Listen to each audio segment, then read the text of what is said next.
Para, para hoy tenemos un tema sumamente novedoso, extraordinariamente útil y práctico para mejorar nuestras relaciones interpersonales, sean estas cuales sean.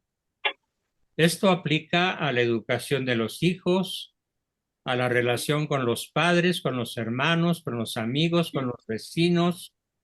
Esto aplica a las relaciones políticas, a las relaciones sociales, económicas, de cualquier tipo. Allí donde quiera que hay dos personas, aplica lo que hoy vamos a ver. Aplica la crítica tremenda, despiadada, que hace un gran genio, el doctor Eric Berne, a quien he considerado desde hace muchos años, tal vez 50 años o un poquito más, mi maestro, aunque él murió en el año 70, pero antes de su muerte, hace 55 años, alcanzó a publicar libros extraordinarios para enriquecer como ninguna otra persona. Podemos descartar a Freud, a Jung, a Adler, a cualquier psicoanalista, a cualquier líder de cualquier corriente psicológica y decir Eric Berne es el príncipe de la psicología moderna, es el padre de la psicología moderna. Además, Análisis, en su análisis análisis transaccional, transaccional, ¿no? sí. Sin embargo, él mismo superó su análisis transaccional para que un poco antes de su muerte, él se convirtiera a la fe católica e incluso dedicara un largo capítulo de uno de sus mejores libros al estudio del papel de la gracia santificante en el ser humano, cosa que muy pocos saben porque ya no tenía muchas fuerzas para en el vigor de su juventud o de su edad madura para publicar de manera que fuera escuchado por un público más amplio. Dejó de dar sus conferencias, tenía muchas limitaciones de carácter físico, eh, y bueno, pues por fortuna lo pudo escribir y entonces tenemos una persona que reúne, el doctor Verne, la genialidad con la honestidad, con el espíritu descubridor, como siendo él toda su vida una especie de niño investigador que enriqueció de manera verdaderamente extraordinaria el quehacer profesional del terapeuta. De hecho, yo he basado mi psicoterapia familiar e individual, la he basado muchísimo en el dominio de esta poderosa herramienta. ¿Y a cuál herramienta me refiero? Pues me refiero justamente a los juegos psicológicos, que se pueden resumir en tres palabras: perseguidor, víctima, salvador. Muy pocas personas escapan o se libran a tiempo o nunca entran al juego en el cual o persiguen o salvan o se hacen las víctimas.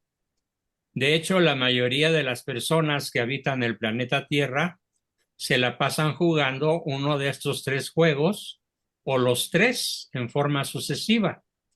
En la mañana aparecen de un humor, amanecen de un humor perseguidor, autocrático, autoritario, y se dedican a regañar a medio mundo, incluso con palabras que parecen inocuas, como apúrate que se te hace tarde para llegar a la escuela, córrele que te va a dejar el camión, apúrate que no hiciste la tarea, y siempre desde el perseguidor, ya sea grave y severo, hasta leve e inocuo, abren la boca para perseguir. Por supuesto, un rato después cambian de humor y entonces ya no persiguen, sino que llenos de sentimientos de culpa, hacia la personita a la cual juzgaron, agredieron, ofendieron, lastimaron y lo ven llorar, entonces se colocan en el papel de salvadores. La misma persona que jugó a perseguir puede jugar a salvar, movido por los sentimientos de culpa que le provoca el ver los desastrosos efectos que provocó en su familia, en alguien en particular, en su esposo, en su hijo menor o en alguna otra persona vulnerable, su papel de perseguidor. Entonces se cambian de papel y se vuelven salvadores. E incluso hasta prometen, no te lo vuelvo a hacer, no te lo vuelvo a decir, te quiero mucho, ven, dame un beso, dame un abrazo, lo acarician, lo apapachan, y para en la noche o en la tarde regresan a su papel de perseguidor y vuelven a ponerle una al niño de perro bailarín.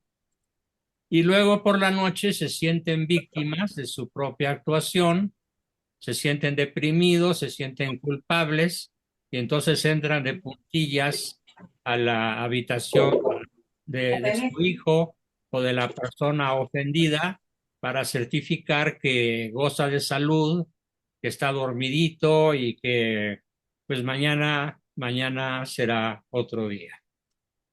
Eso quiere decir entonces que cualquier persona que en el lapso de 24 horas o de menos tiempo puede jugar los tres papeles.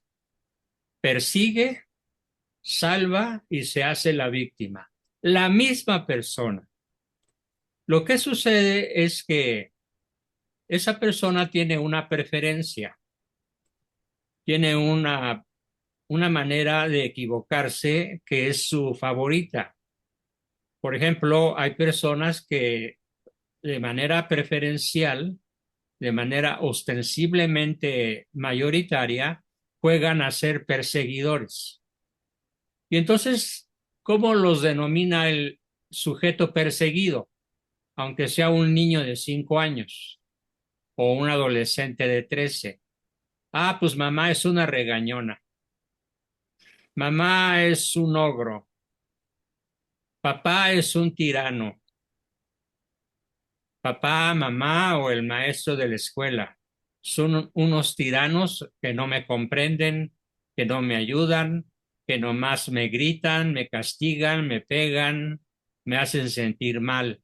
Y entonces el niño mayoritariamente aprende a ser víctima, pero no lo aprende de manera gratuita.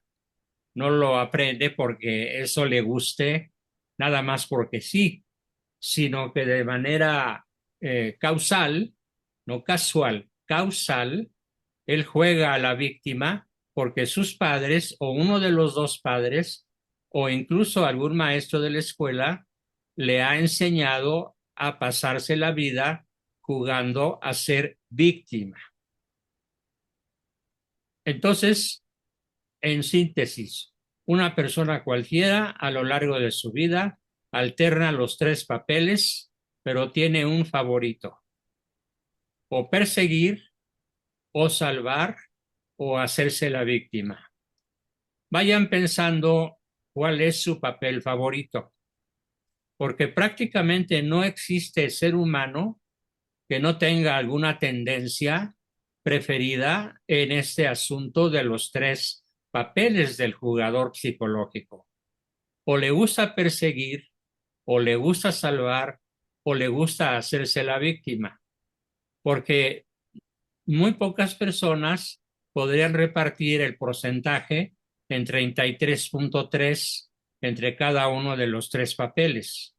Más bien se da de esta forma: 40 persigue, 30 salva y 30 se hace la víctima.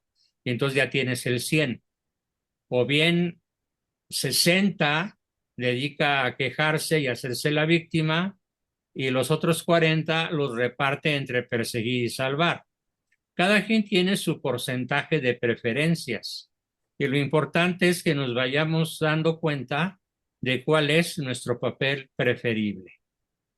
Quejarse como víctima, señalar el error ajeno como autócrata perseguidor o salvar al otro incluso de mí mismo, consolándolo de las agresiones, de los dolores, de las ofensas que yo mismo le causé. Se da mucho en las parejas. El maltratador, por ejemplo, hay una serie de televisión que les recomiendo mucho, de 6 capítulos. Mi esposa y yo comenzamos a verla por ahí de las 7 de la tarde y nos picamos y vimos de un jalón los 6 capítulos. La recomiendo como una verdadera obra de arte que se llama Ángela, en donde se analiza a fondo el perseguidor, la víctima y el salvador. En este caso, como ustedes lo podrán ver cuando la miren, el marido juega a perseguir y a salvar. Y ella poco a poco va logrando deshacer el vínculo patológico, conyugalmente inválido, en el cual él la salva y la persigue, le pega y la consuela, la maltrata y le pide perdón, la engaña y promete no más engañarla, le grita y le pide perdón por haberle gritado. Caso de la vida real, espléndidamente protagonizado por 2 grandes actores, por 2 grandes artistas, y que parece sacada pues de algún consultorio psiquiátrico en donde alguien escribió un guión perfectamente diseñado que demuestra cómo es el ser humano de ambivalente, cómo a la vez que persigue, en unos instantes después salva a su víctima, e incluso como en casos extremos pasa de ser un perseguidor a jugar el papel de víctima. Bien, esto sirvió como introducción. Ahora vamos a ver sus características, su definición. Los juegos psicológicos son transacciones interpersonales que tienen un mensaje oculto o ulterior y que resultan en una recompensa emocional negativa que conduce a las personas a las posturas existenciales de yo estoy mal o tú estás mal y yo estoy bien. Posturas existenciales que ya vimos en sesión pasada, en alguna sesión pasada. Yo estoy bien, tú estás mal, postura paranoide. Yo estoy mal, tú estás bien, postura depresiva. Yo estoy mal, tú estás mal, postura nihilista. Yo soy maravilloso, tú eres maravillosa, postura maníaca. Y la postura realista que se expresaría, yo estoy razonablemente bien con mis aspectos negativos. Tú estás razonablemente bien con tus aspectos negativos y de todas maneras te amo, porque ni te salvo, ni te persigo, ni me hago la víctima. Bien, los juegos psicológicos también impiden las relaciones íntimas y sinceras entre las personas y se presentan a través de conductas dependientes o simbióticas. Esto significa que la víctima no puede separarse de su agresor. La víctima no puede distanciarse ni física ni emocionalmente de su perseguidor. Y el salvador no puede vivir sin salvar a alguien para sentirse importante, para sentirse tomado en cuenta y que le digan, si no fuera por ti, qué mal me iría. Porque el salvador vive del reconocimiento, vive de la necesidad de ser aplaudido y vive de la necesidad de recibir reconocimiento a su heroísmo, a su santidad, a sus cualidades, aunque no las tenga. Él busca reconocimiento, aunque sea inmerecido, así como el perseguidor busca culpas en el otro, aunque no existan, se las inventa. Y la víctima busca desgracias con las cuales pueda lograr la lástima de quienes lo rodean. El juego favorito de la víctima es, pobrecito de mí, yo tan tonto y me atarán tan tanto. Algo así como yo, cómo sufro, cómo soy desdichado al lado de este pelafustán, de este autócrata, de este perseguidor, pero no lo deja. Se podría cantar aquella canción mexicana de y te vas, y te vas, y te vas, y te vas, pero no te has ido. ¿Y cuándo se va a ir la víctima? ¿Cuándo se va a sacudir las garras del perseguidor? Nunca. Hay personas que toda la vida, aunque sean durante 40 o 50 o más años, se la van a pasar quejándose de su perseguidor, pero siendo incapaces de poner una sana distancia, aun cuando fuera válido desde el punto de vista ético-moral, y aun cuando la iglesia misma le dijera, déjalo, sepárate, vete, porque si no vas a morir prematuramente, porque más vale decir, aquí corrió que aquí murió. Pues personas que prefieren morir lentamente a lo largo de muchos años de su vida jugando al eternamente quejumbroso, a la víctima. Lo ideal en las relaciones interpersonales es que cada quien conserve su autonomía, cosa que no tienen los jugadores. El perseguidor no puede prescindir de su víctima. La víctima no puede prescindir de su perseguidor. La víctima no puede prescindir de su salvador. El salvador no puede prescindir de a quién salvar. Entonces no hay relaciones autónomas, no hay relaciones auténticas, no hay relaciones sinceras y verdaderamente amorosas cuando alguno de los dos cónyuges o algún miembro de la familia, que es el que lleva la batuta, juega cualquiera de los tres juegos. No hay autonomía y lo ideal es que la haya. No te amo porque te necesite, sino te necesito porque te amo, que es diferente. Al no haber autonomía, capacidad ni libertad para tomar las propias decisiones según sus deseos y propósitos en la vida, y que la relación obtenga un producto positivo, el jugador de cualquiera de los tres papeles no es autónomo, es codependiente. Y al ser codependiente, tiene una vida extremadamente infeliz, tiene una vida extremadamente improductiva y no haya cómo salir del agujero en el que se metió. Esto sucede mucho con las personas que buscan a alguien a quien salvar, porque luego buscan una recompensa, buscan una ganancia económica, moral, social, psicológica, sentimental, por haber salvado a alguien y se lo echan en cara. ¿Dónde estarías si no fuera por mí?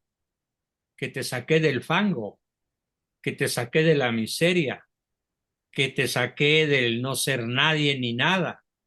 Todo me lo debes a mí.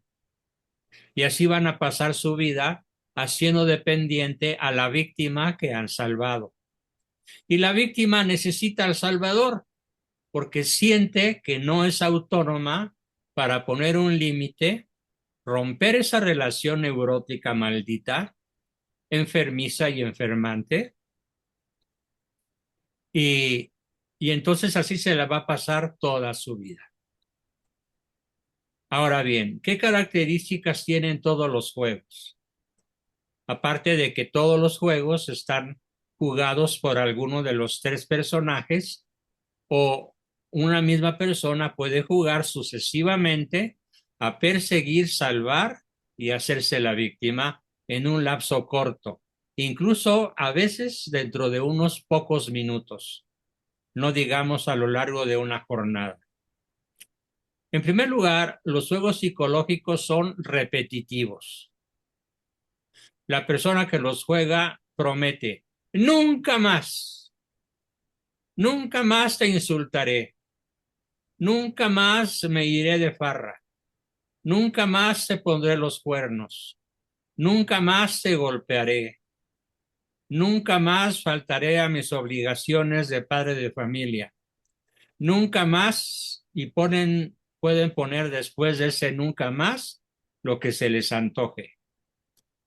El psicólogo sabe que esa conducta a la cual describe como nunca más se va a tardar unos cuantos minutos o unas cuantas horas en repetirla, en volver a caer en el juego de perseguir, salvar o hacerse la víctima, aunque haya jurado que nunca más. Así que a un jugador se le rompe el juego de una manera muy sencilla. No le crean ni los buenos días, porque así es como le gusta sobrevivir a costillas de los demás. Allí aplica el dicho de más vale que aquí corrió que aquí murió. Es lo que invalida canónicamente una relación, porque allí no hay verdadero matrimonio. Hay una colusión de enfermedades mutuas, hay una complicidad funcional, hay una relación codependiente, enfermiza y patológica que no tiene remedio. A lo largo de mis 62 años de vida profesional, les puedo decir que solamente personas que toman terapia durante años enteros, 4, 5, 6 años, pueden aprender a dejar de jugar, pero son menos del 5%. Los otros se van, se rajan, pretextan ya no tener dinero para la terapia, pretextan que se quedaron sin trabajo, perdieron que no me tienen fe, que porque estoy a favor de su cónyuge, ponen cualquier pretexto para poder seguir jugando impunemente los tres papeles que juegan los juegos.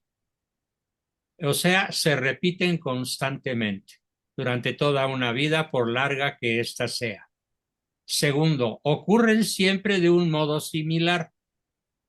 Por ejemplo, el marido se enfurece por algo que dejó de hacer o hizo la señora. Y entonces le suelta un mandarriazo en el rostro o una maldición o un rosario de agresiones y un rato después le está pidiendo perdón. Ella lo piensa, pero lo perdona y le dice, pero que sea la última vez. ¿Cuántas veces él ha pedido perdón? N. ¿Cuántas veces ella le ha dicho que sea la última vez? Innumerables. N. ¿Cuándo va a dejar de ocurrir? Nunca. A menos que entren a una terapia profesional de largo alcance, muy profunda, muy difícil de aplicar y que realmente requiera que la persona ponga un esfuerzo auténtico y sobre todo con un fundamento en la fe religiosa que pudiera llegar a tener, porque solo con la ayuda de Dios podemos hacer el bien. Y esto lo plantea en su último libro el doctor Verne,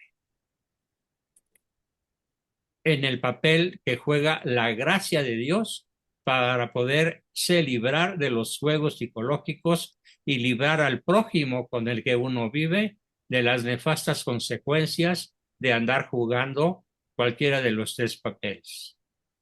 Tercer característica, al final del juego, que puede durar unos minutos o unas horas, a todas las personas que intervienen en el juego les es dada su recompensa, que es sentirse mal y reforzar su guión de vida, su argumento vital. Es decir, el perseguidor refuerza su argumento. Yo estoy bien, El depresivo refuerza su posición, yo estoy mal. El salvador refuerza su posición, yo estoy para ayudar y salvar a la gente. Y esas motivaciones no son adultas, no son valiosas, no son virtuosas, son de suyo neuróticas e improductivas y deshonestas. Todo juego psicológico es deshonesto porque no obtiene el bien, la verdad y la belleza, sino que obtienen un bien no duradero, que no es bello, que no es estable, que no es consistente y que no es veraz por deshonesto.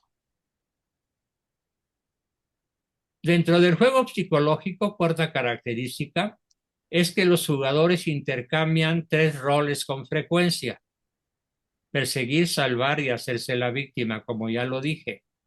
Los roles son actuados, son falsos y se diferencian de situaciones reales. Por ejemplo, un policía es un perseguidor real de un delincuente. Una persona que salva a otra de ahogarse es un salvador real. Y un niño que es agredido por alguien más fuerte que él realmente es una auténtica víctima. Pero en ese caso no estamos hablando de que estén jugando un juego psicológico, porque el papel del policía es perseguir. El papel del que sabe nadar mejor que otro es un salvador en condiciones de peligro de muerte o de ahogarse para una posible víctima. Hay que distinguir entre el juego como tal y el rol de vida que realmente se está jugando y que honestamente nos puede llevar a ayudar a otros y a señalar el error de otros, como en el caso del educador que se ve obligado a señalar la diferencia entre el bien y el mal. Bien, si ninguna de las personas se retira del juego, cosa muy difícil, el juego se repetirá indefinidamente por el resto de la vida de los jugadores. Por lo tanto, lo mejor que podemos hacer es abandonar el juego, salirnos del juego, mediante la reacción nula, mediante el perdón, mediante el no hacer caso al otro en el papel que pretende meternos, sino que adquirir autonomía operativa por parte de nosotros en vez de caer torpemente en las garras del jugador.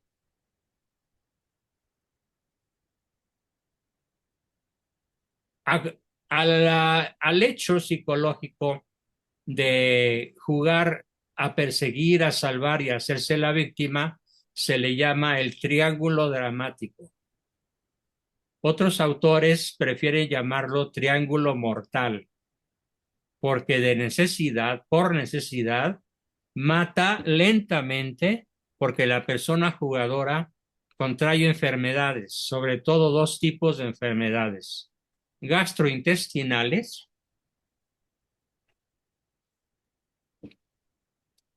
esas que nuestros abuelos llamaban entripados, o enfermedades cardiovasculares, porque no hay organismo que resista el desgaste emocional y físico que implica el estar metido en el triángulo mortal de perseguir, salvar y hacerse la víctima.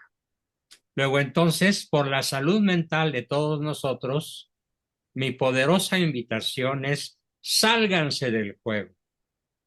En algunas ocasiones procede salirse del juego yéndose a otra ciudad, volviéndose inaccesible a la persona que nos ha metido en su juego. En la mayor parte de las ocasiones no se requiere tanto esfuerzo. Basta con decirle al otro y cumplirlo: no te voy a hacer caso cuando empieces con tus jueguitos. Podrás decir misa, podrás azotarte en el suelo, yo no juego. Y realmente dejar de jugar. ¿Qué implica esto? No lo persigues, no lo salvas, no te haces la víctima. Lo dejas en la loma chiflando solo. Y si él se quiere morir en su propia salsa, de sus jugos gástricos hechos toxinas y de su corazón atacado por neurotoxinas, pues será su gusto, pero no lo salves, no te hagas la víctima y no lo persigas. Salte del juego y que se muera él solo.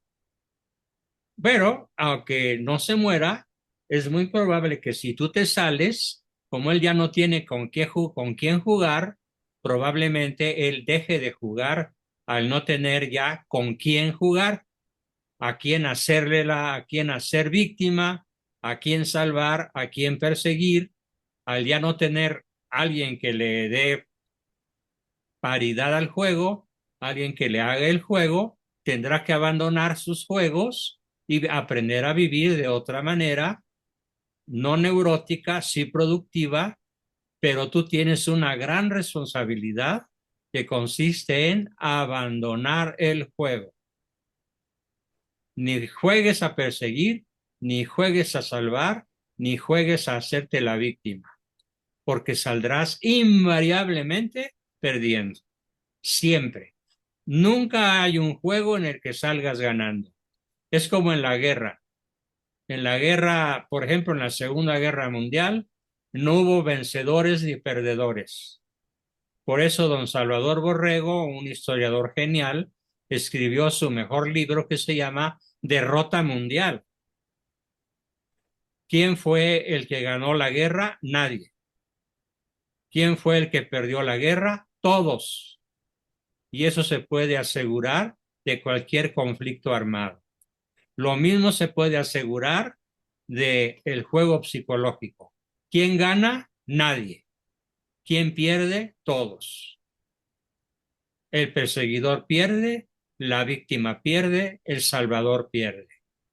Pero como es una adicción, seguirán jugando, aunque pierdan, porque no se sabe en otra tonada más que la tonada del juego, porque se llama triángulo mortal.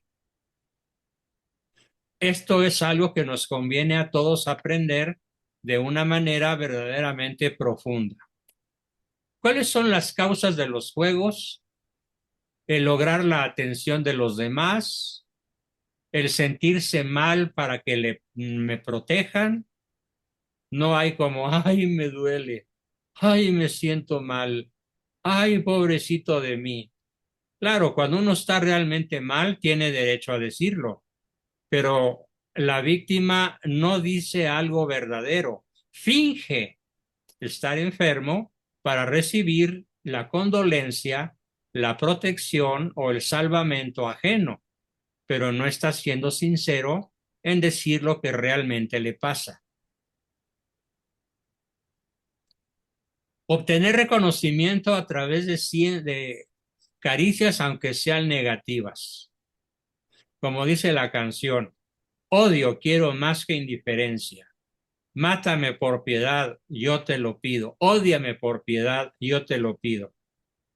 Con eso quiero ejemplificar una realidad brutal en las relaciones humanas. Fíjense, lo diré muy despacio para que realmente lo graben. El organismo humano prefiere una canasta llena de espinas que una canasta vacía. Por eso busco quien me maltrate. Por eso busco quien no me quiera, aunque yo sea él en apariencia.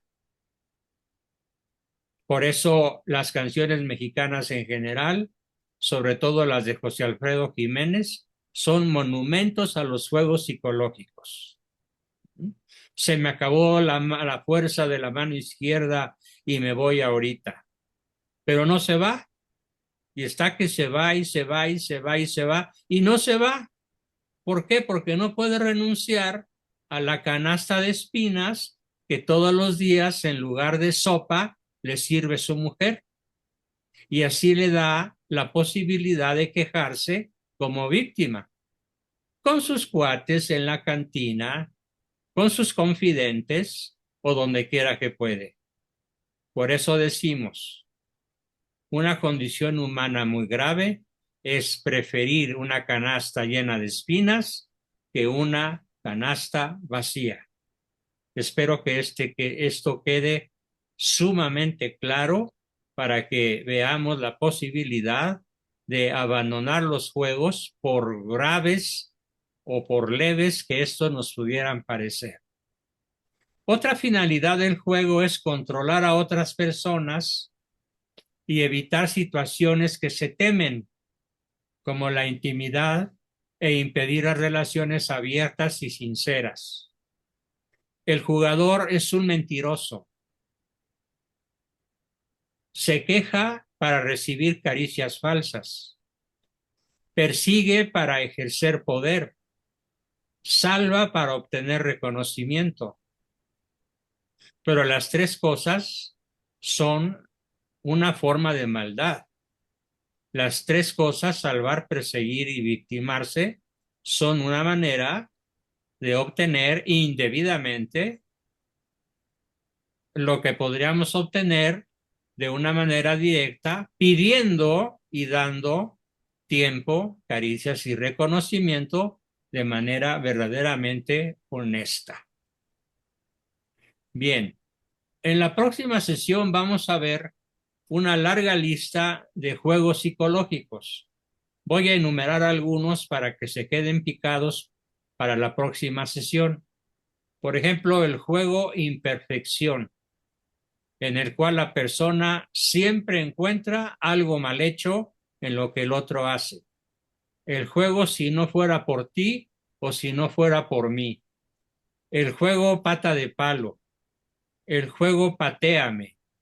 El juego alboroto. El juego que es el más mexicano de todos. Te he estado observando y ya te agarré, desgraciado. El otro, perdóname. Otro más, sí, pero. Sí, voy a dejar el alcohol, pero cuando tú seas ya no tan enojona. Sí, pero voy a dejar de ver a mis cuates e irme de parranda con ellos si tú dejas de ir a tu jugada con tus amigotas donde gastan el dinero que te doy. Peléense entre ustedes, hacer pelear a dos o más y divertirse con ello. El cazador de osos. Y también vamos a ver en esa sesión próxima cuáles son los pasos para dejar de jugar y cuáles son las estrategias para detener un juego en el momento en el cual está comenzando. Porque no hay para explicar, perdón, no hay mejor estrategia para evitar los juegos que no entrar en ellos. Como dicen los grandes pensadores y los grandes estadistas de la historia, ¿cuál es la guerra que invariablemente se puede ganar? Aquella en la que nunca se comienza a participar. Ten por seguro que la victoria será tuya, pero si empiezas la guerra, ten por seguro que llorarás en la derrota. Aunque aparentemente obtengas una victoria militar, el costo de esa victoria militar puede ser tan impagable en diferentes formas que más te valió nunca haberla comenzado. Esto aplica para los juegos psicológicos. ¿Cuál es la mejor manera de evitar la persecución, el victimarse y el ser salvador? Nunca entrar a una invitación para ser perseguidor, para ser salvador o para hacerse la víctima. Pero esto será materia de la próxima sesión, el próximo miércoles, que es cuando vemos nuestros temas psicológicos. Con eso terminamos la sesión de hoy en su parte expositiva y vamos a dar paso a la parte en la cual